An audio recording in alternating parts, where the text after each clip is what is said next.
अस्सलाम वालेकुम व्यूअर्स, मैं हूं समीना पाशा। व्यूअर्स, फवाद चौधरी साहब का जुडिशल रिमांड ख़त्म करके उन्हें दोबारा से जिस्मानी रिमांड पर पुलिस के हवाले कर दिया गया है। ये ऑर्डर कहां से कैसे मौसूल हुआ और आखिर किस मकसद के लिए उनको दोबारा से जिस्मानी रिमांड में पुलिस के हवाले किया गया है, इस व्लॉग में इसके ऊपर बात करेंगे। साथ ही साथ आपको बताएंगे कि मरियम नवाज साहिबा एक बहुत ही कोई जैसे कारनामे अंजाम दे के वापस आई हैं, तो उनको जनाब आज रिसीव किया गया, फाइनली उनकी वापसी हो गई है। तो कैसी रही उनकी वापसी और उसके बाद अब वो क्या करने वाली हैं आने वाले दिनों में, इसके हवाले से इस पर आज बात करेंगे व्लॉग में। और थोड़ी सी बात करेंगे कि इलेक्शंस जो हैं सूबाई असम्बलियों के, वो क्या होते हुए नज़र आ रहे हैं या नहीं, और इसका हतमी फैसला आखिर करेगा कौन। सबसे पहले तो ज़रा ये बात हो जाए कि जो फवाद चौधरी साहब के साथ हो रहा है। व्यूअर्स, फवाद चौधरी साहब के हवाले से कुछ दिन पहले भी मैंने व्लॉग किया और मैंने आपको बताया कि वो कोई भी इस पर मानने के लिए तैयार नहीं है कि फवाद चौधरी साहब पर कोई जेन्युइन मुकदमा है। उनके मुखालिफिन भी उनके मुखालिफ चैनल पर बैठकर ये बातें कह रहे हैं कि ये एक सियासी इंतकाम की बदतरीन मिसाल है जो इस वक्त फवाद चौधरी साहब के साथ की जा रही है। उससे आप ज़रूर देख लेंगे कि बहुत सारे लोग पिछली मिसालें ले आते हैं कि जी उनके साथ भी ये हुआ, तो फलां उनके दौर में पीटीआई वालों ने इनके साथ किया, पीएमएलएन वालों के साथ, तो ये वो जस्टिफिकेशन जैसे मर्जी कोई जस्टिफाई करने की कोशिश करे। लेकिन ये ज़रूर सब कह रहे हैं कि बहरहाल इस मुकदमे में कोई सब्सटेंस नहीं है, इस मुकदमे में कोई जान नहीं है, सिर्फ और सिर्फ इंतकामी कार्रवाई का निशाना बनाया गया फवाद चौधरी साहब को। और इसमें कोई दो राय नहीं है, हर कोई इस बात के ऊपर कन्विंस्ड है। खुद जो वहाँ पर मुद्दई आते हैं, पुलिस मुद्दई बने या इलेक्शन कमीशन के जो वकील आते हैं, उनके पास भी कोई जवाब नहीं होता कि आखिर वो कहना क्या चाह रहे हैं अदालत के रूबरू। लेकिन कितनी दिलचस्प बात है ना कि जो वो बात कहते ही नहीं वो भी जज साहब मान लेते हैं और जज साहब उनकी जो दरख्वास्त होती है उसको मान लेते हैं। मसलन अब कल उन्हें जुडिशल किया गया, तो उसके बाद आज ज़मानत की दरख्वास्त दायर की गई थी, क्योंकि जब कोई जिस्मानी रिमांड में होता है तो उसकी ज़मानत नहीं हो सकती, जब कोई जुडिशल रिमांड में होता है तो फिर उसकी ज़मानत हो सकती है। तो फवाद चौधरी साहब के वकला ने उनके लिए ज़मानत के लिए आज दरख्वास्त दायर की और दूसरी जानिब पुलिस ने उनके दोबारा जिस्मानी रिमांड के लिए दरख्वास्त दायर कर दी। और मज़े की बात यह है कि इस समाअत के दौरान जब जज साहब ने मुख्तलिफ सवालात पूछे तो जो मुद्दई के वकील थे उनके पास तो कोई जवाब ही नहीं था किसी बात का कि भाई जिस्मानी रिमांड लेने की कोई वजह होती है ना, कि आपने कुछ बरामद करना है, कोई तफ्तीश करनी है कि कोई पूरा गैंग मुलविस है तो उस गैंग का कोई पता लगाना है, तो इसलिए जी जिस्मानी रिमांड चाहिए तफ्तीश के लिए। या कोई बंदा कोई कत्ल करके आया है तो उससे कोई आला कत्ल बरामद करना है आपने, तो उससे आपने कोई तफ्तीश करनी है। या कोई आपने उससे पूछे पूरी बैकग्राउंड हिस्ट्री उसकी को पूछनी है कि भाई तूने ये सारा जो कत्ल किया उसकी वजह क्या थी, या कोई चोरी करके आया है, किसी ने कोई भी ऐसी यानी फौजदारी कोई जुर्म किया है, तो उसके ऊपर आपको कोई आला कत्ल, कोई उसके साथी, कोई आगे पीछे कोई चीज़ें तलाश करनी है, कोई आपने उसके ऊपर तफ्तीश करनी है, तो समझ में आ रहा है कि आप कोई जिस्मानी रिमांड ले रहे हैं। यानी एक बंदा एक तकरीर कर रहा है और उसमें अगर वो एक दो लफ्ज़ आपको काबिल एतराज़ लग रहे हैं तो इसके ऊपर आपको कौन सी तफ्तीश की ज़रूरत है, ये बात मुझे समझ में नहीं आ रही कि किस तरह उसका जिस्मानी रिमांड मांगा जा रहा है। और जो मांगने वाला है उसको भी नहीं पता कि वो क्या बुनियाद दे कि भाई मैं क्यों जिस्मानी रिमांड चाहता हूँ। जब आपको दरख्वास्त करते हैं अदालत में, बताते हैं कि यार ये जिस्मानी रिमांड चाहिए, वो पूछता है जज कि भाई किस मकसद के लिए चाहिए, क्या आप पूछना चाह रहे हैं, क्या उगलवाना चाह रहे हैं। फिर वो अपना जो भी मुद्दा है वो बताता है कि जी मुझे ये चीज़ इससे चाहिए, मैं इसकी वजह से इससे ये निकलवाना चाह रहा हूँ, गुलवाना चाह रहा हूँ। कोई जवाब नहीं। और उसके बाद फवाद चौधरी साहब की एहलिया ने वहाँ पर भी ये बात कही कि जनाब अगर आपको कोई चीज़ चाहिए, कोई कंप्यूटर चाहिए, कोई लैपटॉप चाहिए, कोई मोबाइल चाहिए, उनका कोई भी, क्योंकि ये बार बार कह रहे हैं कि हमने तलाशी भी लेनी है घर की, तो उन्होंने कहा आपको जो चीज़ चाहिए मुझे बता दें, मैं पूरा ताउन करूँगी, जो आपको चीज़ चाहिए मैं ला के दे देती हूँ। लेकिन ये जिस्मानी रिमांड की इस्तदा जो है इसको कैंसिल किया जाए। जज साहब फैसला महफूज करते हैं और उसके बाद काफ़ी देर तक जब फैसला महफूज रहता है तो आप समझ जाएं कि फिर क्या होता है। फिर उसके बाद जो जज साहब है वो अपने आप को महफूज करने की कोशिश कर रहे होते हैं, ये होता है इस मुल्क में। उसके बाद उन्हें फैसला आ जाता है कि भाई ये फैसला सुना दो, और वो फिर वो फैसला सुना दिया जाता है और उसके मुताबिक बिल्कुल बगैर कोई जवाब के उन्हें दोबारा एक जिस्मानी रिमांड पर पुलिस के हवाले कर दिया जाता है।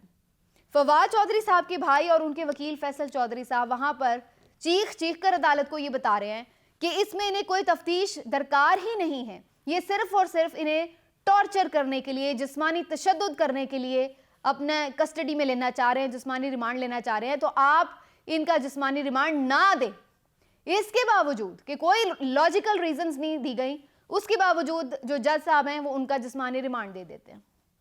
और उसके बाद फिर हम देखते हैं कि वो उनको बाद में इमरान खान साहब भी इस बात पर बड़े सीखपा हुए कि बगैर किसी एक सॉलिड रीज़न के आप जनाब दोबारा से जुडिशल को बंदे को जिस्मानी रिमांड में दे रहे हैं। फिर उन्होंने चीफ जस्टिस ऑफ पाकिस्तान को ख़त लिखा और उन्होंने फिर उसमें पूरी हिस्ट्री भी लिखी कि जनाब आज़म सवाती साहब के साथ इन्होंने दौरान हिरासत क्या किया है, जिस तरह से उनको टॉर्चर किया गया है, नंगा करके मारा गया है। शहबाज गिल साहब पर जिनसी तशद्दुद किया गया है, उनको नंगा करके मारा गया है, उनको इधर उधर घुमाया गया है। ये इंसानी हुकूक की तजलील है।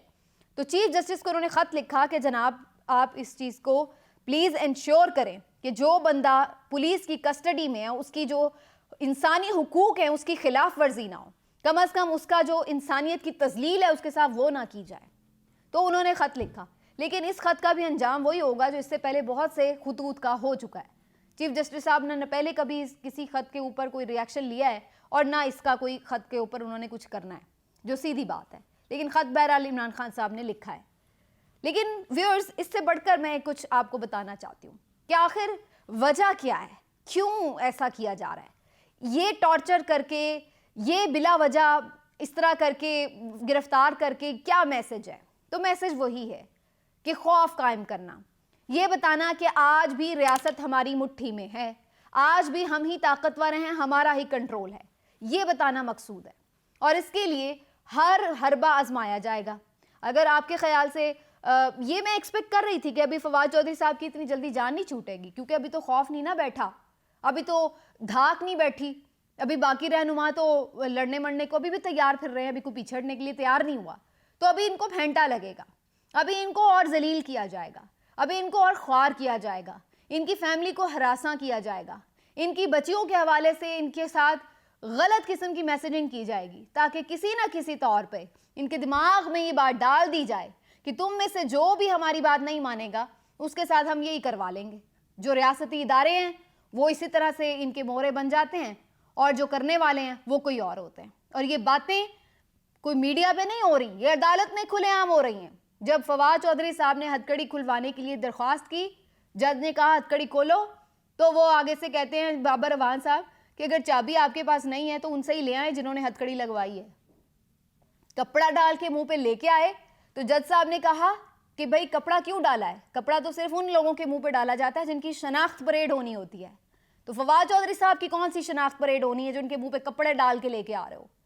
तो उन्होंने आगे से जो बंदा लेके आ रहा है वो तो कहता है मुझे तो नहीं पता।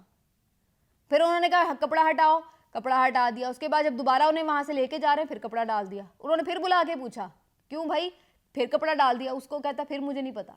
ये हालत है आपके निज़ाम इंसाफ की और ये नंगापन है आपकी रियासत के जो इस वक्त सिस्टम है उसका, कि यहाँ पर बंदा जो पकड़ के ला रहा है वो ये कह रहा है। तो ये अब बातें इतनी खुलेआम हो चुकी हैं कि इसमें अब कोई दो राय नहीं रही। और इसी चीज़ ने जो पहले एक खौफ था वो ख़त्म कर दिया है। अब लोगों को पता है क्या कर लोगे। यही औकात है कि जनाब आप किसी को नंगा करके मार लो, किसी को बिला वजह उठा लो, किसी के ऊपर ज़बरदस्ती मुकदमा बना दो, 2-4 दिन घुमाते रहो, उसको सोने ना दो, उसको दवाई ना लेने दो, उसको फैमिली से ना मिलने दो, उसका ज़हनी तौर पर उसको तंग करो, परेशान करो और उसके ऊपर मुंह के ऊपर कपड़ा डाल के, ये कपड़ा डाल के लाना सिर्फ इस, आपको क्या लगता है बहुत आसान है? आप ज़रा अपने मुंह के ऊपर थोड़ी देर के लिए कपड़ा डाल के देखें आपको कैसा महसूस होता है, कि किस तरह से आपकी फीलिंग होती, कैसे दम घुटता है इंसान का और क्या उसको एक ज़हनी तौर पर वो कितना अनकंफर्टेबल हो रहा होता है। ये कोई मामूली बात है, लेकिन हमारे यहाँ हर चीज़ मामूली बात होती है।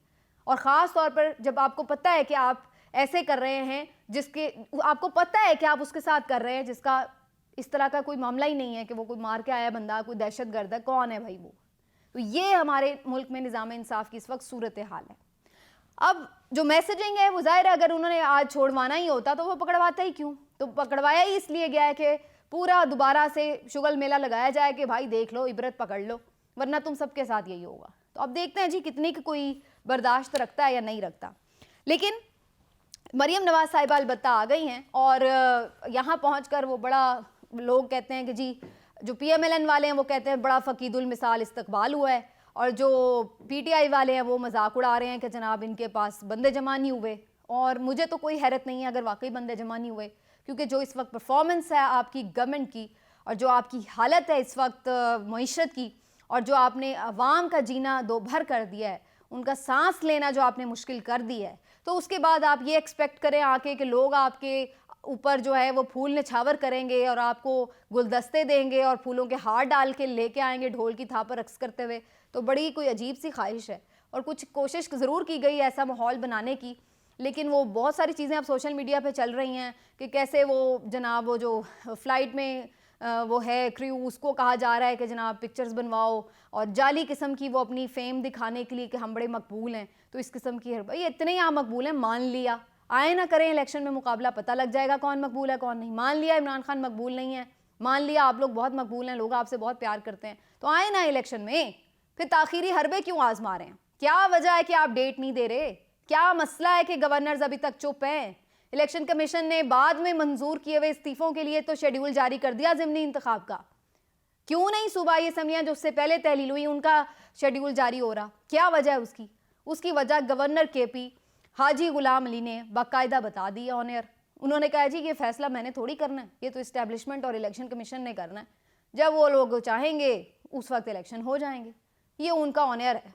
ये है आपका सिस्टम जिसमें आइन और कानून सिर्फ एक महज मजाक है, उसको उठा के कहीं फेंक दें, आप साइड पर रख दें, उसकी कोई ज़रूरत नहीं है इस मुल्क में। आप सीधा सीधा बोल दें कि यहाँ पर जी ये आमरीत है, ये बादशाहत है, इसी तरह चलना है सिस्टम।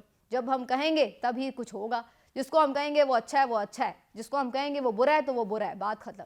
तो आवाम की कोई हैसियत नहीं है, ना उनकी ख्वाहिश और चॉइस की कोई हैसियत है, और ना ही इस आइन की कोई हैसियत है। ये एक बेमानी किताब है, इसमें जो मर्जी लिखा हो कि 90 दिन में इलेक्शन कराओ, कोई 90 दिन 90 दिन का चक्कर नहीं है।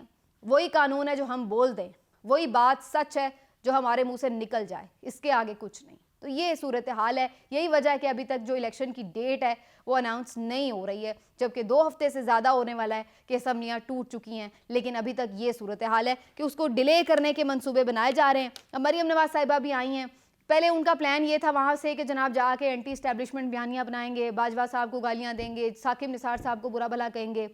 बाद में कुछ थोड़ा सा प्लान में ट्विस्ट आया है, क्योंकि अब उन्हें इस बात का भी खदशा है कि अभी तक तो चलो इस्टेब्लिशमेंट हमारे साथ है, अवाम को तो हम नाराज़ कर ही बैठे हैं, कम अज़ कम इदारे हमारे साथ हैं, तो हम ऐसी कोई अगर लिमिट्स क्रॉस करेंगे तो हो सकता है कि फिर इदारे भी हमारे साथ ना हों, और फिर उसके बाद हमारे साथ क्या होगा? अब तो हम अपनी मर्ज़ी से केसेस बनवाएं, जो मर्ज़ी करें, आइन की नाक को जैसे मर्ज़ी मरोड़ें, तो वो तो हमारा पूरा पूरा साथ दे रहे हैं। तो अगर हमने उन्हें भी नाराज़ कर लिया तो फिर तो हम ना, कहते ना घर के ना घाट के, कहीं के नहीं रहेंगे।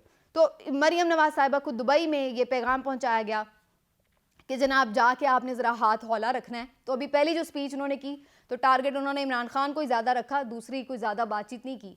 लेकिन मुझे मरीम नवाज साहिबा से कोई ज़्यादा तवक्को नहीं है। मुझे पूरी उम्मीद है कि वो आइंदा आने वाले दिनों में आप देखेंगे कि वो उनकी जहर उगलती जो आपको तकरीरें हैं वो दिखाई दे रही होंगी और उसमें सब लपेटे जा रहे होंगे। तो ये आप देखेंगे आने वाले दिनों में।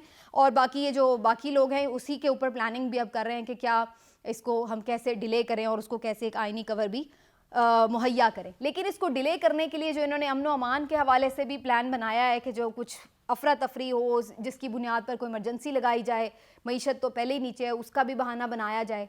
उसमें मैं समझती हूँ कि पीटीआई वालों को एक बहुत ही बारीकी से बात समझनी होगी। पीटीआई अगर चाहती है कि 90 दिन में इलेक्शन हो तो सिर्फ उसको एक काम करना है। वो एक काम ये है कि उसने गुस्सा नहीं करना, उसने अपना रिएक्शन देना है, लेकिन एक कंट्रोल्ड रिएक्शन देना है।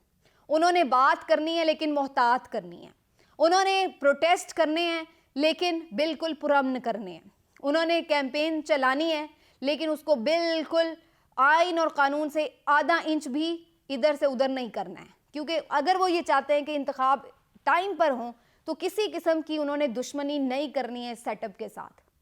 अगर नहीं चाहते तो वही एक अलग बात है, लेकिन अगर एग्रेसिव होकर इस वक्त लड़ेंगे तो उनको सिर्फ एक बहाना चाहिए। जैसे फवाद चौधरी साहब को पकड़ा है, कल कोई और बोलेगा, ज़रा सा इधर से उधर नहीं करेगा, उसके अल्फाज को पकड़ लिया जाएगा। तो ये करके इन्होंने कैंपेन ख़राब करनी है, अवाम में इश्तियाल फैलाना है। और अवाम में ये इश्तियाल फैलना इस वक्त इनके साथ जो है वो शायद इनके हक़ में जाएगा, पीटीआई के हक़ में नहीं जाएगा। क्योंकि अगर ऐसा कुछ होगा तो फिर यही बहाने बनाकर इलेक्शन डिले हो जाएंगे। इनको चाहिए कि फ़िलहाल ये ज़्यादती भी हो, कुछ भी हो, उस पर थोड़ा सा मोहतात सा ही रिएक्शन दें। अदरवाइज़ ये जो चीज़ें हैं ये इनके गले पड़ के इलेक्शन को और डिले कर देंगी और फिर ये जो सेटअप है सारा ये मज़ीद तूल पकड़ता नज़र आएगा। और दूसरी सूरत ये है कि फिर ऐसा रिएक्शन दें कि फिर सब कुछ ही उल्टा दें, तो फिर तो एक अलग बात है। वो जाहिर है कि कुछ उसमें मावराए आइन और कानून भी काम होंगे। वैसे तो आपको पता है ना, मुल्क बड़ा आइन और कानून के मुताबिक चल रहा है। तो बहरहाल वो एक अलग सूरत हाल बनती है कि अगर अवाम कुछ चीज़ें अपने हाथ में ले लें। लेकिन जहाँ तक ये सूरत हाल है कि अगर इन्होंने एक आइनी और कानूनी तौर पर ही अपनी तहरीक को चलाना है, तो थोड़ा सा इन्हें गुस्सा और थोड़ा सा मोहतात हो, जिसको कहते हैं थोड़ा गुस्सा कम करके मोहतात होकर चीज़ें करनी पड़ेंगी, ताकि मज़ीद अपने आप को किसी मुश्किलों में डाले बगैर जो है वो अपनी कैंपेन चला सकें और अपने इलेक्शंस ले सकें। वरना फ़िलहाल ना तो इस गवर्नमेंट की ये नीयत है और ना इनके सहूलतकारों और इनके मैनेज करने वालों की ये नीयत है कि कोई इलेक्शन मुल्क में हो, और ये बात ओपनली सब बता चुके हैं। मिलते हैं अगले व्लॉग में, अपना ख्याल रखिए, अल्लाह हाफ़िज़।